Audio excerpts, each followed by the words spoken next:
उत्तर प्रदेश सरकार ने आगरा, गाजियाबाद और प्रयागराज में पुलिस आयुक्त प्रणाली यानी कमिश्नरी व्यवस्था शुरू करने का फैसला लिया है। इस संबंध में राज्य कैबिनेट ने भी इस प्रस्ताव को मंजूरी दे दी है। अब राज्य में सीआरपीसी यानी दंड प्रक्रिया संहिता के नियमानुसार कमिश्नरी प्रणाली को लागू करने के साथ ही चयनित जिलों को महानगर घोषित किया जाएगा। इन 3 जिलों को शामिल करने के साथ उत्तर प्रदेश में अब 7 जिले हो जाएंगे जहां कमिश्नरी प्रणाली लागू की गई है। इससे पहले लखनऊ, नोएडा, कानपुर और वाराणसी में कमिश्नरी प्रणाली लागू की गई थी। हालिया कमिश्नरी व्यवस्था वाले घोषित जिलों को अब एडीजी यानी अतिरिक्त पुलिस महानिदेशक रैंक के अधिकारियों को सौंपे जाएंगे। इसके साथ ही आईजी रैंक वाले अधिकारी संयुक्त आयुक्त के रूप में नियुक्त किए जाएंगे। इन जिलों को कई जोन में बांटा जाएगा और सीओ यानी सर्किल ऑफिसर के स्थान पर एसीपी तैनात किए जाएंगे। इस संबंध में उनके अधिकार भी बढ़ेंगे, जिससे वे किसी भी मामले की जांच करने के लिए निर्णय लेने में सक्षम हो सकेंगे। साथ ही पुलिस आयुक्तों के पास मजिस्ट्रेट की शक्तियां होंगी। तो इस तरह कानून व्यवस्था से जुड़े अधिकार कमिश्नर के पास होंगे। ऐसे में हमारे लिए कमिश्नरी व्यवस्था को विस्तार से जानना जरूरी हो जाता है और इसीलिए आज के आर्टिकल में हम जानेंगे कि भारत में कमिश्नरी व्यवस्था का इतिहास क्या है, इसे अब तक किन किन राज्यों में लागू किया जा चुका है। इसके साथ ही जानेंगे कि इसे लेकर भारत में क्या चुनौतियां हैं। तो चलिए सबसे पहले समझ लेते हैं कि भारत में कमिश्नरी प्रणाली का इतिहास क्या है। भारत में आम धारणा है कि अंग्रेजों ने बड़े शहरों में कमिश्नरी व्यवस्था शुरू की थी, लेकिन ये पूर्ण सत्य नहीं है।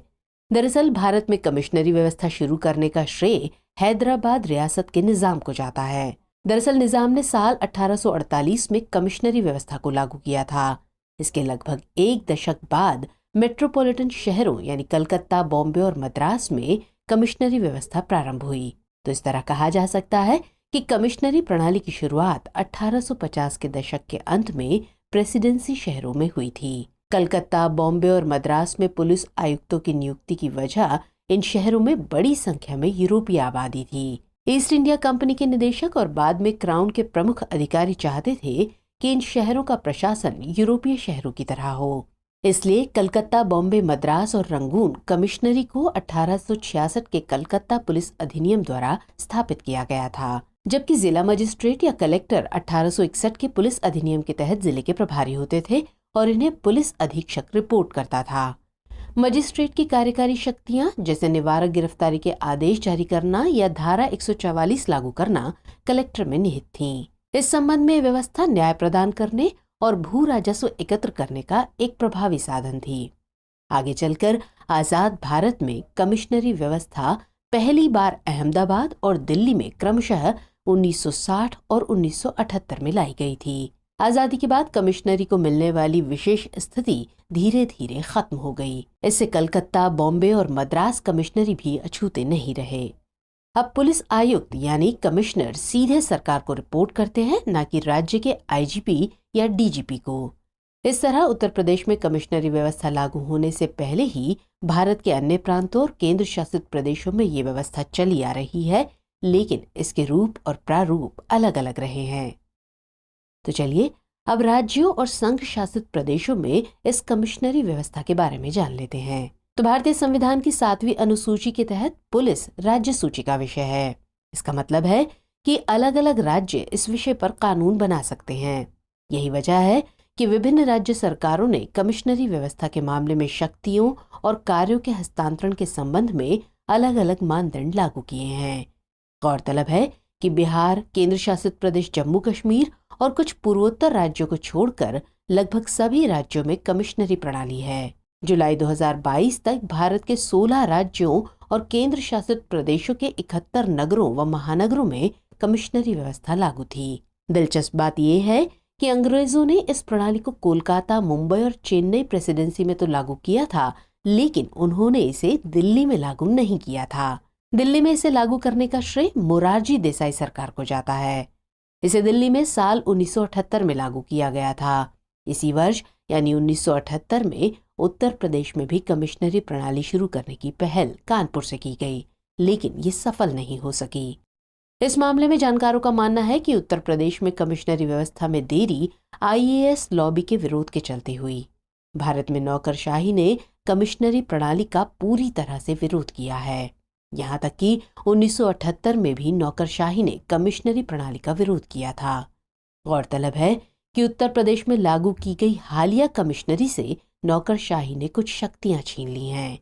पुलिस कमिश्नरेट के तहत केवल 15 अधिनियम ही रखे गए हैं।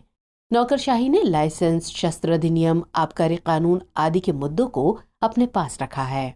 उदाहरण के लिए पुलिस आयुक्तों के पास बंदूक के लाइसेंस, उत्पाद शुल्क परमिट और NSA यानी राष्ट्रीय सुरक्षा अधिनियम लगाने की शक्तियां नहीं हैं, जबकि शहरी क्षेत्रों के कमिश्नरों के कामकाज का दायरा काफी बढ़ाया गया है। दरअसल भारत में जिला स्तर पर लागू पुलिस व्यवस्था में नियंत्रण की एक दोहरी व्यवस्था मौजूद है।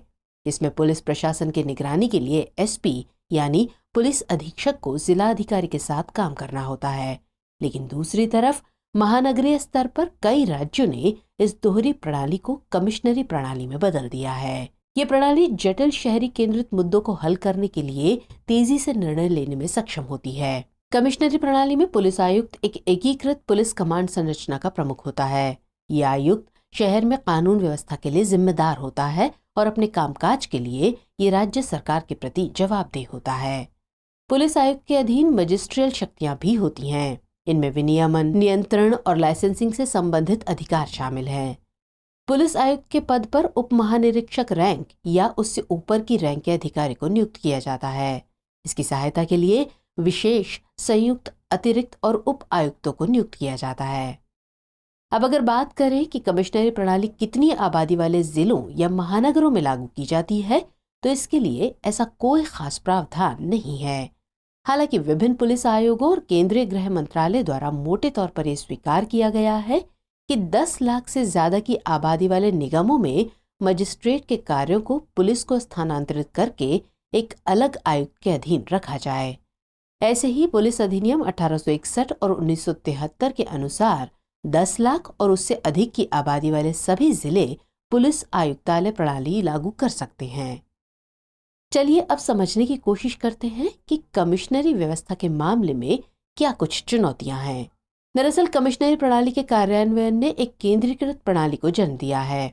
इसमें अपराध नियंत्रण, कानून और व्यवस्था के रखरखाव और संबंधित अर्ध न्यायिक कार्यों की शक्तियां एक ही निकाय के भीतर निहित हैं, जबकि लोकतंत्र में केंद्रीकृत प्रणाली की आलोचना की जाती है, क्योंकि केंद्रीकृत प्रणाली में शक्तियों के दुरुपयोग का खतरा बना रहता है। भारत में आमतौर पर शक्ति पृथक्करण की प्रणाली ने जिला स्तर की नौकरशाही द्वारा मजिस्ट्रेटी शक्तियों के प्रयोग से चेक एंड बैलेंस सुनिश्चित किया था।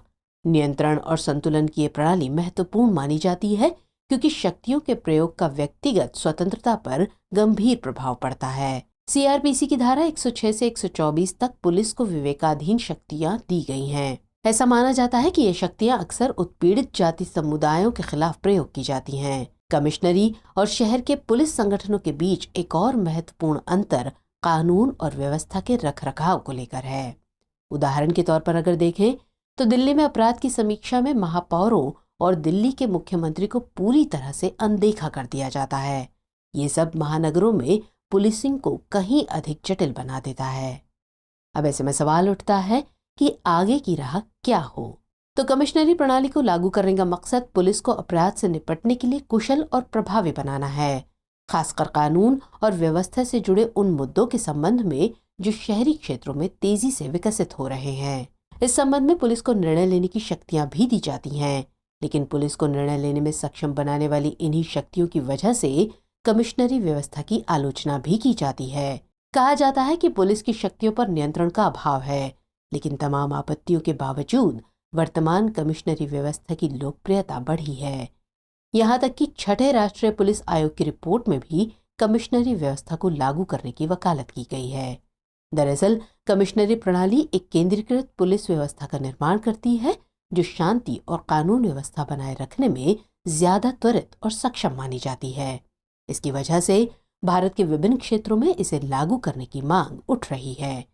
परंतु इस व्यवस्था को लागू करते समय इस बात को सुनिश्चित किया जाना चाहिए कि पुलिस को शक्ति देने के साथ साथ पर्याप्त नियंत्रण के उपाय भी किए गए हैं।